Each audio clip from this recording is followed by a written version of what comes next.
এখন সেটি আমাদেরকে পেতে হবে। আর অর্থনীতিবিদরা বিভিন্ন পত্র পত্রিকা আপনারা দেখেছেন,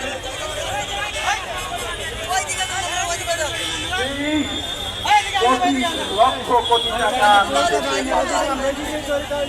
সেই টাকা উদ্ধার করতে হবে। হয়তো আপনারা প্রশ্ন করতে পারেন, বিদেশে পাচারকৃত টাকা উদ্ধার হবে কেমনে? আপনারা জানেন আন্তর্জাতিক একটি আইন আছে, সেটা আন্তর্জাতিক ল। সে আইন অনুযায়ী বিদেশ থেকে পাচারকৃত টাকা উদ্ধার করা যায়। বাংলাদেশ সরকার সেই আইনে অনুস্বাক্ষর করেছেন এবং ইতিমধ্যেই বিদেশে পাচারকৃত টাকা কিছু উদ্ধার করেছেন। সেই কারণে বিদেশ থেকে উদ্ধার করা যায়। আমরা সে কারণেই বলছি অবৈধ